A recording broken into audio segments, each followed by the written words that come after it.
Bets here on the field of 68, presented by BetRivers. We are the three-man weave, ready to talk to you about all things college hoops on this 152-game slate. We're excited. We're jazzed up. We've got all three of the Weavers here right now, but we may be losing Matthew about halfway through the show. Matt, you've got a big commitment today. Tell the folks about it.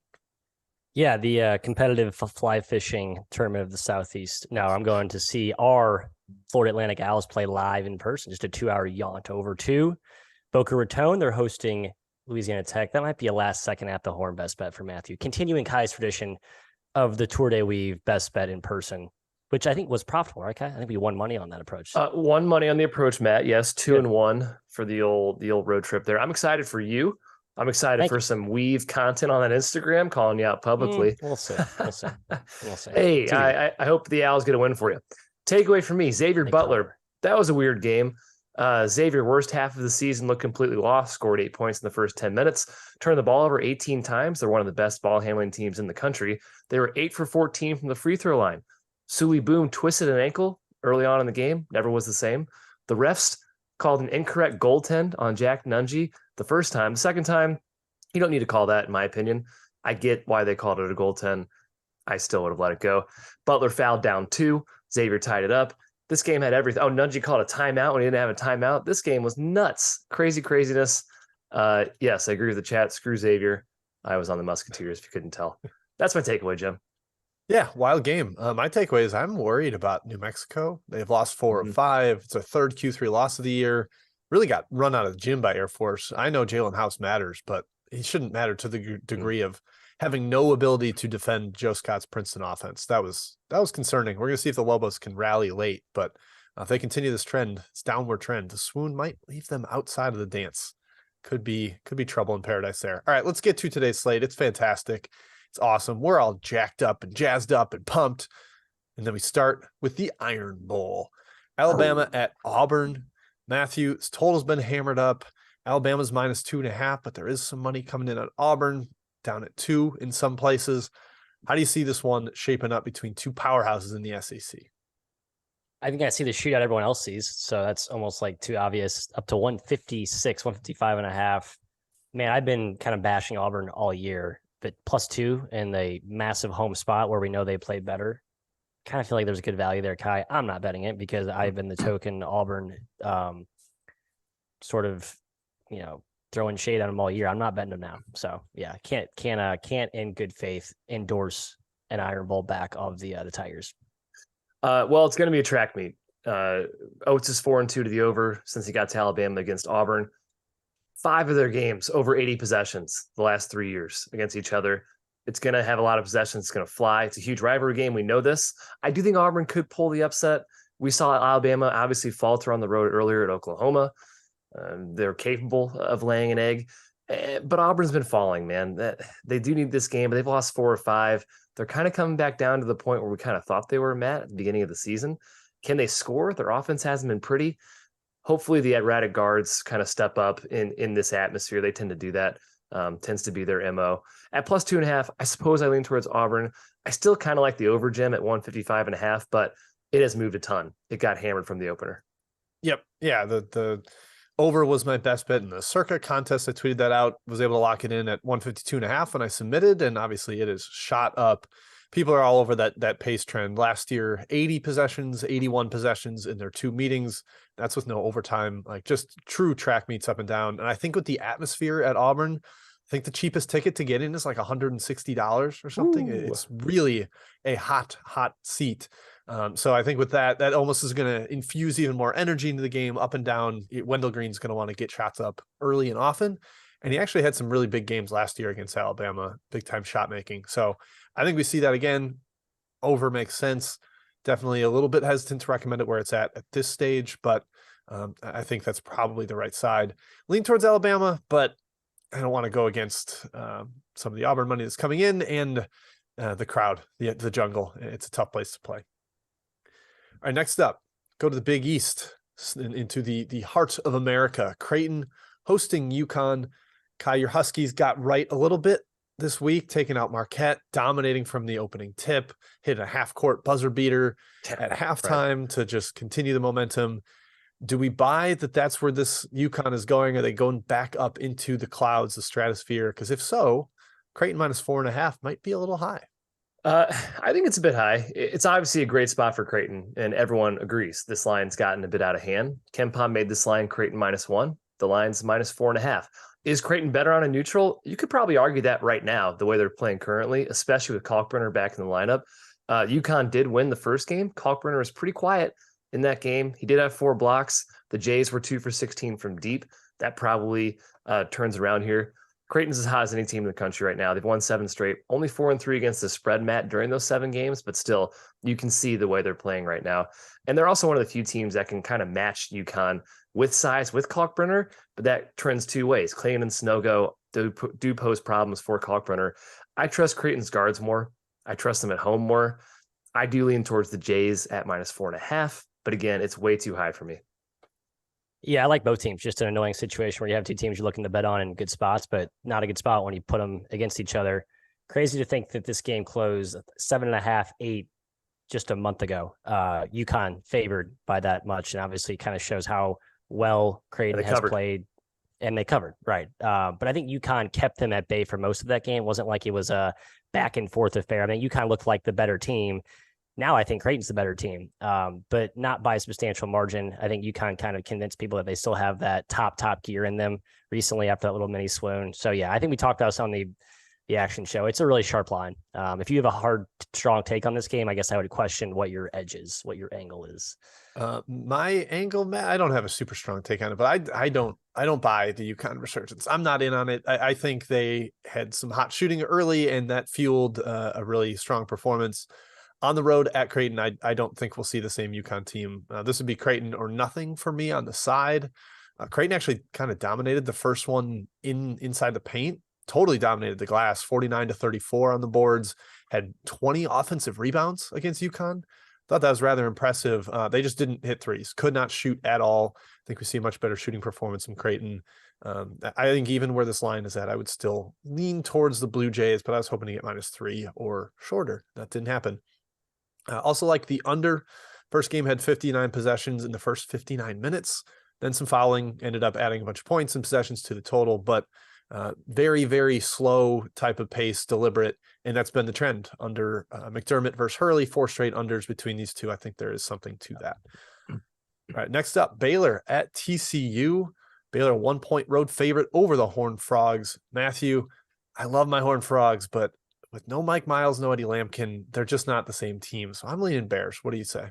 Yeah, I'm with you. I think you made a pretty good case for this earlier today, Jim. I'm getting Cryer back, presumably, and without Miles and Lampkin. I've said this TCU team is almost immune to injuries to a certain extent, but Miles and Lampkin against this Baylor team, the way that Baylor's headed, especially with the potential kind of emotional jolt that our guy Cha could give them. I love those guards. Kind of my concern, though, is TCU's so good in transition. I know Miles is the catalyst to that, but they can still get out and run with Ball leading the attack. And that's where we've seen Baylor be a little bit vulnerable this season. So if Scott Drew just harps on his guys to get back on defense and sit down in the half court and make TCU score in the half court and make outside shots, I think they win this game.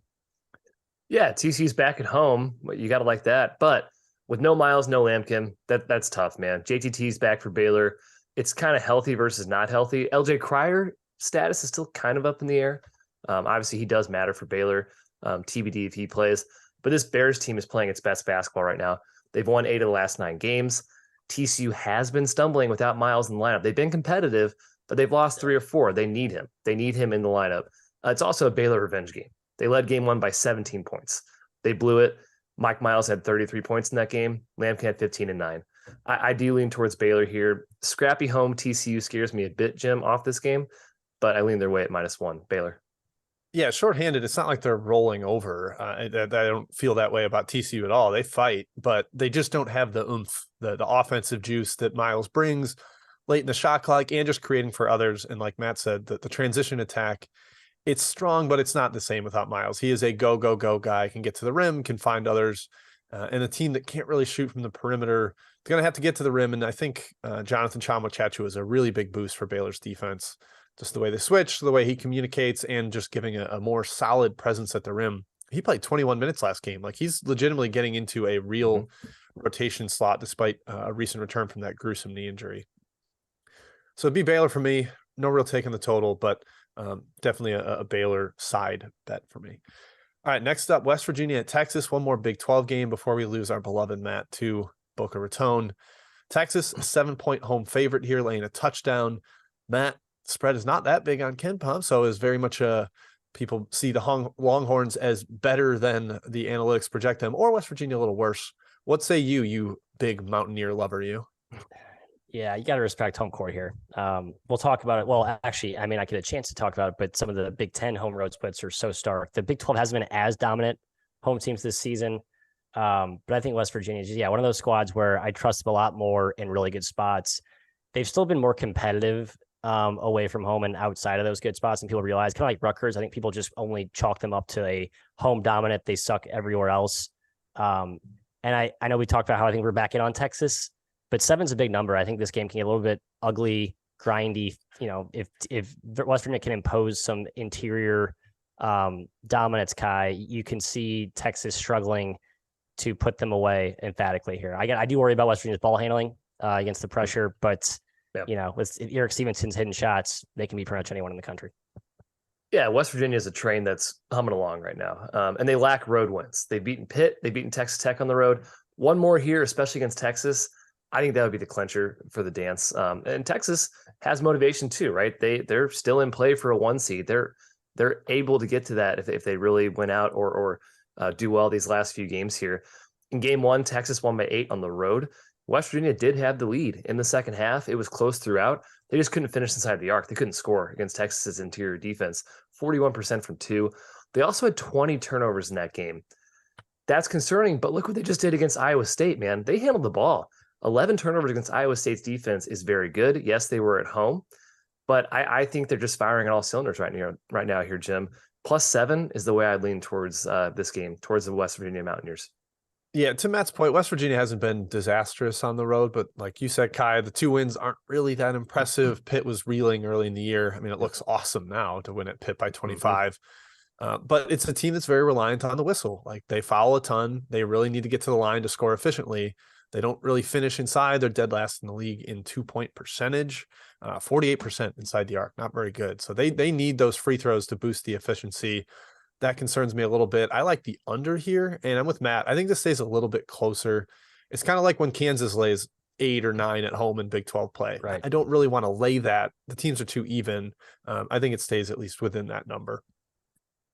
All right, Kai, let's get Chat Mob Part 1 taken care of. Folks, before we do, make sure you hit that like button. Got a lot of people hanging in here on a spinny Saturday.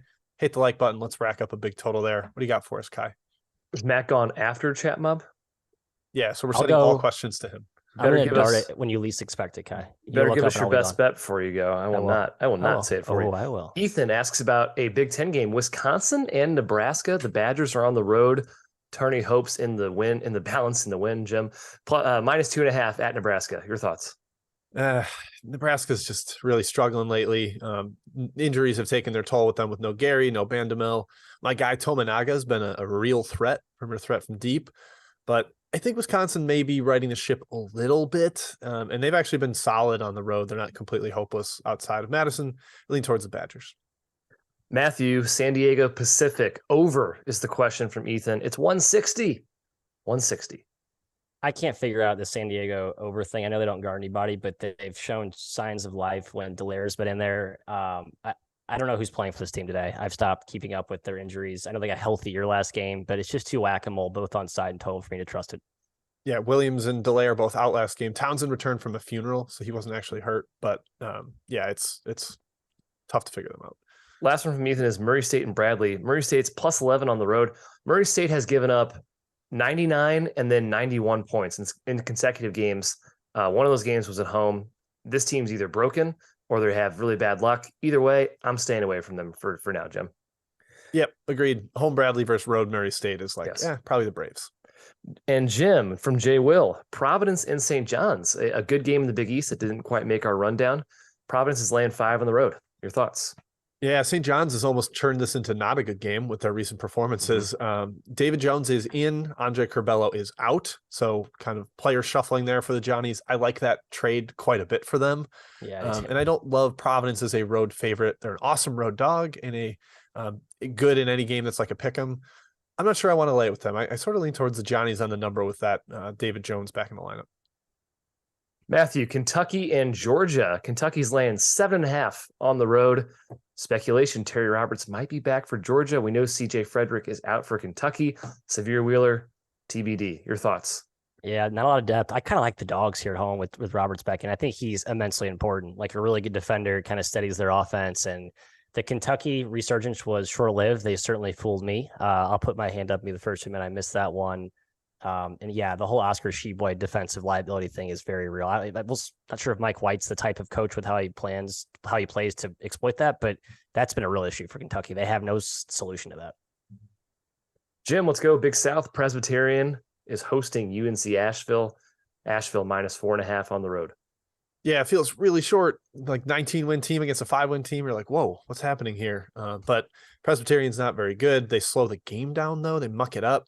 I could see this being an under game where or Presbyterian puts all their defensive attention on Drew Pember and forces everyone else on Asheville to beat him. It feels obvious, but I still gut lean towards Asheville. I just think they're categorically better than Presbyterian. Matthew, in the Ivy, you love the Ivy. Cornell is laying 2 on the road at Brown. Questions for Cornell. Nazir Williams. Is he in? Is he out? He's missed the last several games. They've been kind of struggling without him. Your thoughts? Yeah, they need him. They don't have a ton of like creators at the point of attack. So I'm not going to wait until I know he's in, but I would lean their way if he was in.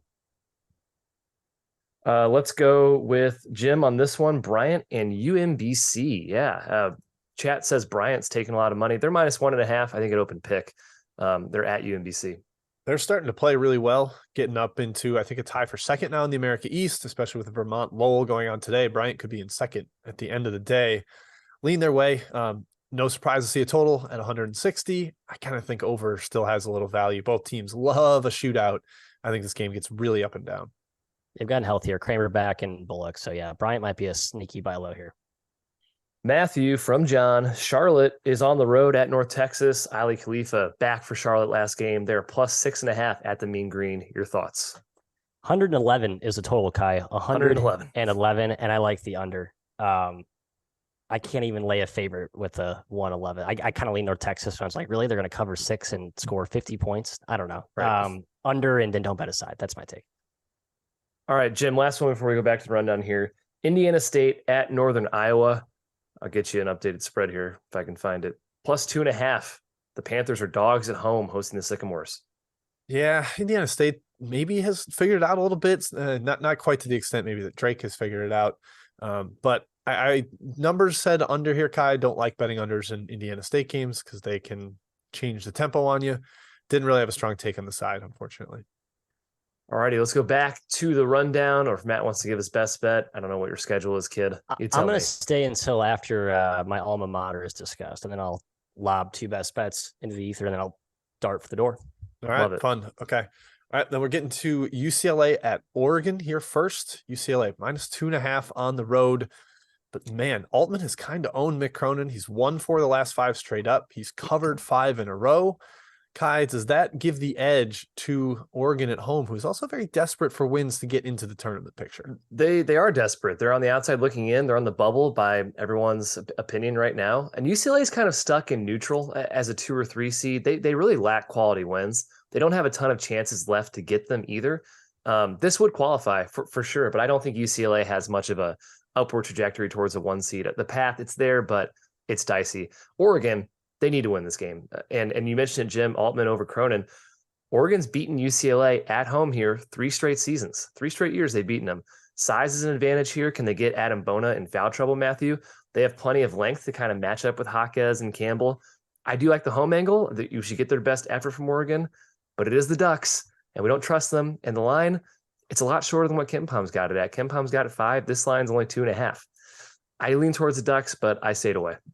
Yeah, there's like 4 games on the board today where I think the market is really against, KenPom and the numbers. And I kind of agree with KenPom and the numbers here. That's not to say I lean UCLA, but I think that 2 is a little too short. And you're right, Kai, this Oregon team, relative to teams of years past, from like waiting for the March uptick, I don't fully trust it. Even though Jim, my guy Nate Biddle, is the X factor tonight, had 11 points in 18 minutes last game. I think he's a mismatch for these Bruins. Yeah, Nate no longer Biddle. He's put some muscle on. That guy can actually battle inside now. It feels like the healthier version of Oregon is actually starting to come together here. And I think the Altman ownership of Cronin recently actually is real. It's some of the defensive changes that he throws out kind of messes with what UCLA wants to do offensively, dealing towards the Ducks, getting 2.5 at home there. Big bubble win, hopefully, in their future. All right, Matt, talk about your alma mater. Let's do it. You gotta tell us about IU at Michigan. Michigan is laying 2.5 here. Excuse me. Right. Your Hoosiers off of 2 massive emotional home wins. Is this a fade spot for your alma mater? Yeah, tough spot. We saw IU, lay an egg in this spot before the Purdue game. And Michigan's been better at home historically, but this Michigan team, again, another example where KenPom has this IU minus or IU winning by 1. Market continues to have Michigan rated higher than most. I was in that same boat. I've kind of come away from that. It's too much here to lay a field goal with Michigan at home. I don't trust this team. I know they've played better the last couple of games, but what? They beat Nebraska at home. Whoop-de-doo. They beat who they just beat it before that. They won at Northwestern by 17, which is actually really impressive. Impressive. And they come back home and beat Ohio State. That's not impressive anymore. And Nebraska by 21. I'm not impressed by that. I still think it's a little bit of a reaction to Michigan's mini uptick that I don't know if it's all the way legit. So I like the Hoosiers here. Famous last words. Fading a home team in the Big Ten has not been profitable. Kai, here's the numbers real quick. Sorry. 1 second. No apologies necessary. 55 and 34 home teams in the Big Ten this year. 55 and 34. ATS? Is that all ATS. games or conference only? games? Conference only. Games. ATS. Wow. Okay. 55-34. Pretty Interesting. good. Home So, matters. We've So always basically, known I Big just Ten said, home. do not bet against home teams in the Big Ten. Don't do Hey, it. I was harping on Big Ten home at the beginning of the conference play. It's finally come around. Well, it's great to hear. The spot's Michigan, right? Indiana's off those 2 big wins. Rutgers, Purdue. Michigan needs this. They're kind of like Oregon. They're more outside the bubble right now than Oregon. They're outside of the first 4 out. They've had 3 straight covers. I know Matt mentioned their opponents, but 3 straight covers in the ATS world, all things are equal. Yeah. They are playing better than expected. Michigan's 2-1 since Hunter Dickinson got there against Indiana, but we all think TJD is clearly better. Maybe Hunter steps up when he's highly motivated. He obviously always has a chip on his shoulder. Maybe he shows out in this game, Jim. Athleticism on both sides. Love the upside of of both teams' young wings. I lean towards the Wolverines, and it's mostly a spot thing here. Yep, same. Michigan, love the spot. I don't know if Xavier Johnson might kind of try to debut back here for Indiana. I like him as a long-term piece for them, but it could be a little bit of a jarring to the rotation type of thing if he comes in and doesn't upset the apple cart, but like just, makes everybody play a different role. So I like Michigan as well. All right, Matthew, we cannot let you go without your best bets. Hit us with those, and then we will let you take off on the road.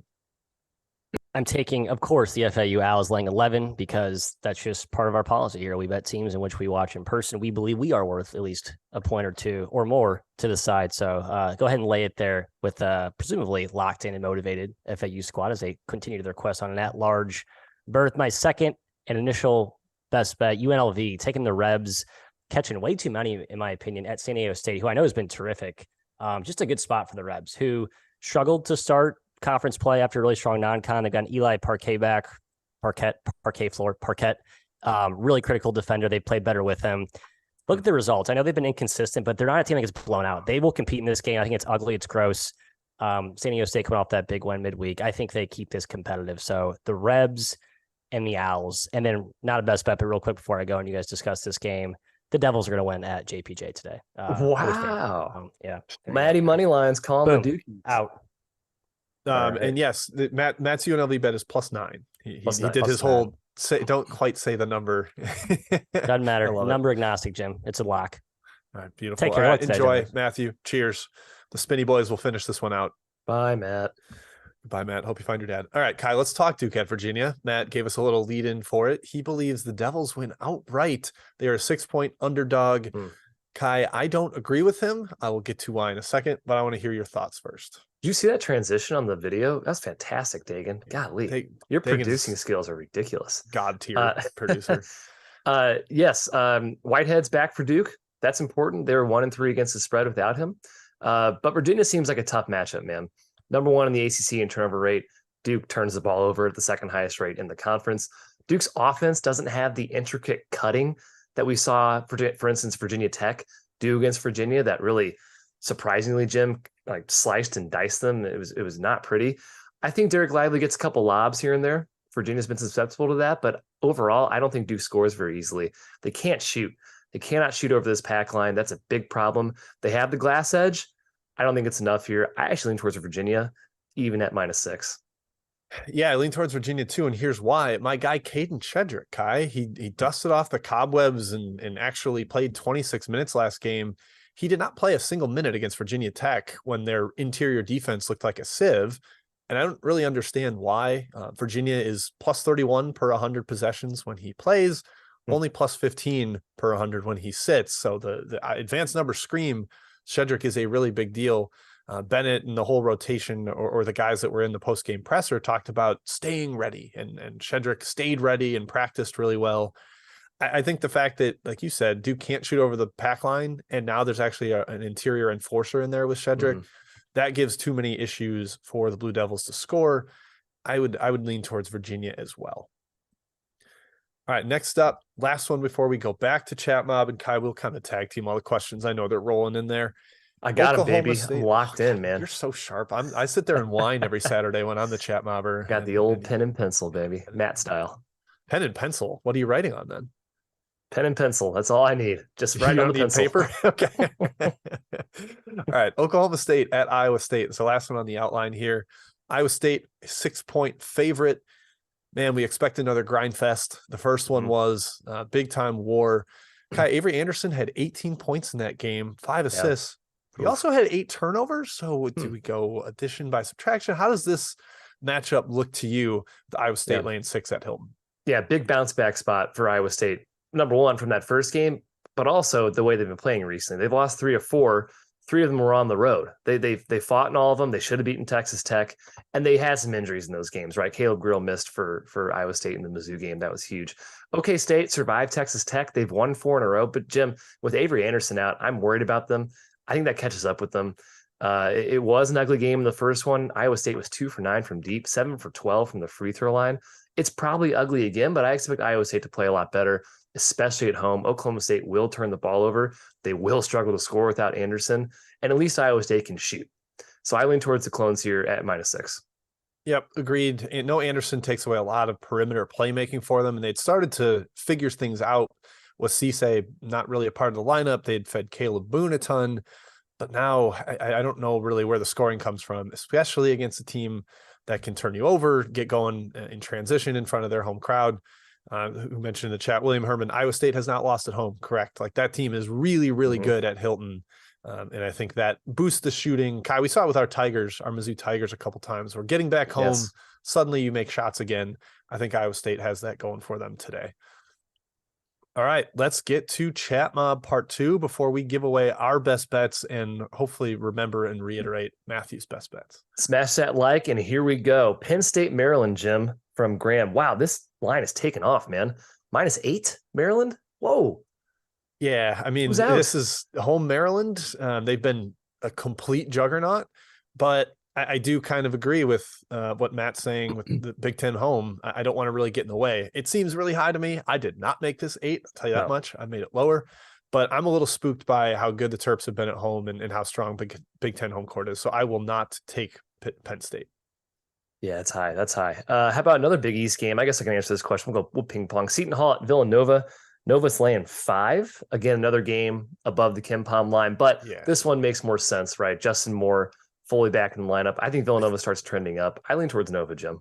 I do too. I think it opened 3.5, and people are also buying that same narrative that we're talking about. Yeah. 5 might be a little steep, but man, I do think Nova starts to play really well, and Moore's numbers looked really good the last 2 games. From Red, Virginia Tech at Notre Dame. I liked the Hokies here. It's up to -6. Notre Dame, one of the worst ATS teams in the country. Yep. And for some reason, Virginia Tech can't beat Boston College, but I think they kind of slice up Notre Dame's horrific defense. Agreed. From Graham, Cincinnati and South Florida, the Bearcats have been rolling lately. They are -9 against the Bulls.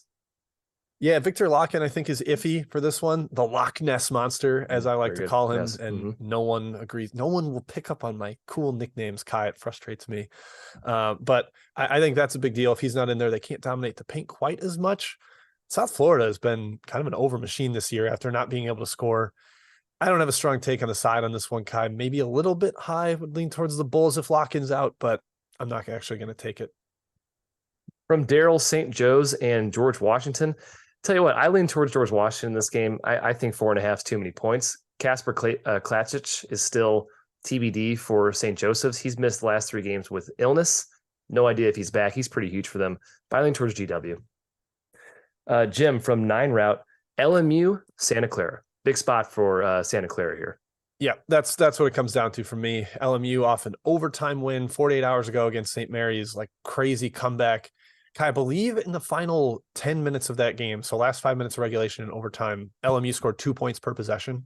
Like absurd. They scored every time down except for 1 or 2, and then they had 2 and 1s to make up for it. It was ridiculous. I think going up to the Bay with Gonzaga on deck, the rematch, it might be too tough of a spot for LMU. I think this plays to Santa Clara for sure. Rice is at FIU from Tate here. Tell you what, man, I'm not getting in the way of FIU. This team has been a wagon lately. They're covering every game, especially at home. I lean towards FIU -3. I'm just not stepping in front of this team there. Yep, playing a lot slower in league play, and it's actually really helping them. Jim, in the WAC from Kyle, Southern Utah is at Utah Valley. Utah Valley laying 5.5. Yeah, kind of a rivalry, beehive rivalry. I think these two teams, there's no love lost, Kai, between them. No love lost. I expect a lot of points. I actually almost played the over for my Circa contest with this one. I think Southern Utah loves to get up and down, and Utah Valley is relatively willing to in a rivalry game. Didn't end up playing it, Kai, and I didn't have a take on the side. I think this is going to be a really, really good one in that conference. I agree. From OG Souls, the Zags, BYU over 156. It's a big number. I suppose I lean that way. I will never take an under when these two teams play against each other, but it is pretty high number, Jim. Agreed. Gonzaga scored 60 in the first half against San Francisco, and they didn't even shoot the 3 well. Like they're just getting up and down and getting great shots. Yeah. I'm not really interested in. Oh, so by the way, I will mention the tiebreaker in the WCC is the net ranking. So Gonzaga has every incentive to blow teams out because then if they beat St. Mary's on the last day, they can maybe pass them in the net. So we'll see if that matters. In Marquette, Georgetown, the over Ted, it's kind of like the Gonzaga one. I'm not going to take an under when Marquette, Georgetown play. I think both Marquette's going to slice and dice them. They're off that loss to UConn. I think they're going to smash, score a lot of points. Jim Phillip asks about Rutgers at Illinois. Talked about Big Ten home court. Illinois is -5.5. Rutgers on the road. Thoughts? Yeah, I was kind of excited to take Illinois. This is another one where it's very far off the KenPom number, but I get it. No Maywat Mag actually matters a lot for Rutgers. Lose their lineup versatility, lose their depth. Illinois trending up. I think we're getting a Luke Goody debut today for the Illini. Wow, so just adding to that. Yeah, I would lean towards Illinois there. Andrew asks about Louisiana at Troy. I did take the Cajuns. I think it's a good bounce back spot for them after their loss to Southern Miss. And they also took care of business against Troy in game 1. I think they do so again. -2, short spread there on the road. Jim, Dan asks about Monmouth, the wagon that is Monmouth. But guess who's just as much of a wagon ATS-wise lately? Hofstra. Both teams playing very well against the number. Hofstra is laying -11, I think, on the road. Yeah, it's come down a little bit. I think I had seen 12 yesterday, so people are definitely buying the Monmouth resurgence. They're not really resurging with their offense, though, and that's tough. You got to be able to score against Hofstra because that team really can score. Estrada's back in there for Hofstra. 11 feels a tad low, but I'm not going against Monmouth the way they're playing right now. From J Money, EMU +12 hosting Toledo. Here's my concern here. I know EMU's been covering spreads like it's their job recently. Imani Bates looking better. Toledo kills bad teams in this league, and that's my only concern, Jim. They can blow teams out. Has me staying away. Yeah. Is Eastern Michigan still a really bad team? That's kind of the question with the talent level starting to actually play up a little bit there. 167 total, I think it is. My number said under, and I said, no, thank you. I am not interested when both teams score 1.2 points per possession, and this game has like 200 points. I'm not interested in that. Matt asks about UMass and LaSalle. I know our Matt liked LaSalle in this game. With RJ Luis out, with Noah Fernandez out. Wait, RJ Luis is available, warming up. Really? Wow, he was reported out. Announced. Yep. Okay. Rasul Diggins is still out. If Luis is in, and this is why you probably see the line coming back down a little bit here, I'd actually lean towards UMass at +4, but I am staying away. LaSalle's won 2 or 3 in a row. They look better. Jim, a big one we have not discussed, actually. Kansas at Oklahoma from John here. The Jaybirds are laying 3 on the road at the Sooners, 3.5. Yeah, that feels a little high. Oklahoma's home efforts have been really, really good. And not just when they win, like they obviously blew out Alabama. That's the standout one. But they lose to Baylor by 2, beat West Virginia by 1, lose to Iowa State by 3, lose to Texas by 1. Like they just hang around at home. I would not want to lay over a possession with Kansas. It'd be Oklahoma or nothing there. Mercer at Chattanooga. Man, Chattanooga's only a 3.5 point favorite. Without Jake Stevens, they've been just below average. They've just been a regular, no big deal team. So I can't lay points with Chattanooga. And Jim Mercer's kind of won a few games recently. They're kind of rounding back into shape a little bit. Not gonna say fully back. Is right there in the heart of my no bet list. I don't know what to think of that team. Very up and down. Jim, from Ed, you get Colgate. They're playing against Bucknell. Colgate is on the road, and they're laying 11 points on the road. Yeah, what do you guys say? Fade Colgate and the Patriot at your own risk? Like, exactly. I'm not really enthused by that idea. Bucknell can go in weird scoring droughts that just take them out of the game completely.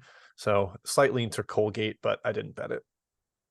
Miami and Louisville. This spread is ginormous. What was it? 20 last time I looked?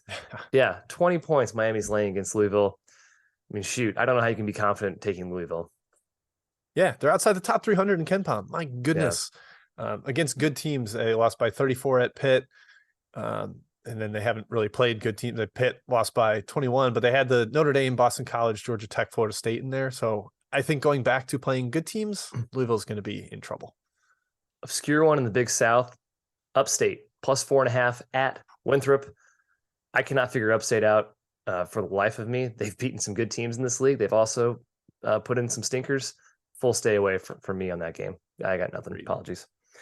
Jim, another big one that missed the outline in the Big 12. It's Kansas State at Texas Tech. It's about a pick. I lean towards the Wildcats. I fully respect home court, but I like K-State. Yep, agreed. Texas Tech, I won't call them circling the drain. They were very competitive last time out, but man, 1-10 in the league, not a ton left to play for. No Pop Isaacs, probably no IMAC. I lean towards K-State. I also like the over with Bacho not starting for Texas Tech. They're willing to play faster, smaller, and I think K-State will ramp up the tempo. First one was really ugly, 68-58, but I think we see more points here. We got kind of a little phenomenon here in the A-Sun. Jacksonville State, Kennesaw State play right after playing each other just a couple of days ago. Kennesaw's -9 at home, Jim. They did not cover game 1. They only won by 2 against Jacksonville State on the road. I tend to lean towards A-Sun home here and lean towards Kennesaw in a rematch. Yeah, I think that was a buzzer beater that could take the wind out of the sails for Jacksonville State. Like we had them, we competed. Now we got to play these guys again who are definitely better than us. I'm sitting it out, but yeah, probably lean towards the home team. Another one from Joey here, Bellarmine and Queens. They just played each other as well, I think, pretty recently. Queens -5 makes sense to me. Yeah, I get it. I don't love this version of Queens with no McClooney and Gavin Rains. I think you take out Rains and they're just not quite as strong, especially defensively. He's like their only guy with beef. McLaurin's solid, but I think Rains matters. I think I lean towards Bellarmine, Kyle. I guess they're shorthanded too still with no Wieland. From Paul, Jim, in the troops battle, Army-Navy, I lean towards Army at +4.5, but I'm done fading Navy. It seems like every time I get back on the fade Navy train, they come right back at me. So I'm just like, no, thank you. No, thanks. Yeah, there's been some crazy games between these two over the years. I think last year there was like a 25-point comeback. Yes, I think Army came from behind. It's just absolutely nuts.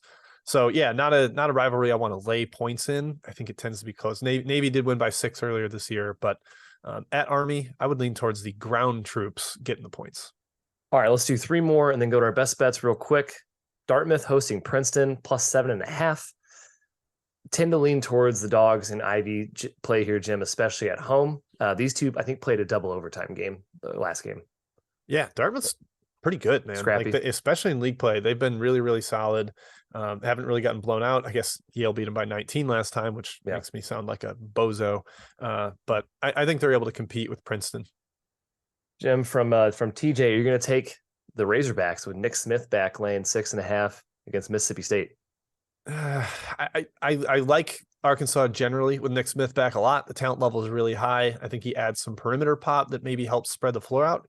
But Mississippi State's going to make them shoot over the top, and that's really Arkansas's weakness. So I think Arkansas wins, and I'm guessing Smith looks pretty good back in the lineup, but I'm not willing to lay it, Kai. I just think the number's a little too high against a compact physical defense. And then finally, San Jose State hosting Utah State +6. San Jose State is a dog at home. I'll tell you what, I like San Jose State at home in general. I like fading Utah State on the road in general. As a home team this year, San Jose State 7-3 against the spread. They just play better there. I lean their way at 6. All right, let's get best bets. We appreciate the questions, guys. Got to get you out before the 11 o'clock. The hour hits 11 here, Central Time. My best bet, Miami, Ohio. -7 is the way we're going. Yes, I'm back on the Red Hawk train. They've let me down in the past, and boy, oh boy, was I mad at them. You were so mad last time. So mad. Frustrating. I'm not going to watch this game. Here's why. Central Michigan, 0-4 against the spread, -9 cover margin without Jesse Sorsuela in the lineup. He's probably done for the year. Speculation, probably done, though. Central Michigan cannot score without him. Miami should find buckets. It's also a revenge game for Miami. They lost this first game at CMU. They were 5 for 26 from 3, and Zarzuela had 19 points in that game. So I like Miami here -7, Jim. Love it. Recapping Matt's best bets, I believe it was FAU -11 and UNLV +9. So reminder on those. And mine are 2 ugly unders on the extra board. Let's eat them up, baby. St. Francis, Brooklyn, and Stonehill under 125.5. St. Francis, New York just played a overtime game earlier this week. Stonehill has been a total under machine since they started playing a ton of zone. I think this one is gruesome, really, really stays ugly. And then also Gardner-Webb versus Campbell, another 2 slow teams with way better offenses than defenses. Last year, their 2 games were 57-45 and 54-53. Earlier this year, they had a 63-58 one. Sounds like a shootout, but it's still under 125. I think we get another grind out game between those 2 opponents. That is it. A couple of ugly unders, Kai. I'm so excited. That's it for today. That is our Spinny Saturday show. A lot of games to enjoy, folks, so please do that. Good luck with all of your bets. Thank you to BetRivers, Field of 68, and of course, Dagan Hughes. We're sorry about our Seton Hall potential fading today. Don't fire us, please. But that's it for the chat. We'll be back again on Monday, I believe, after the Super Bowl, talking that Monday slate, big Monday. Enjoy your Saturday. And again, good luck.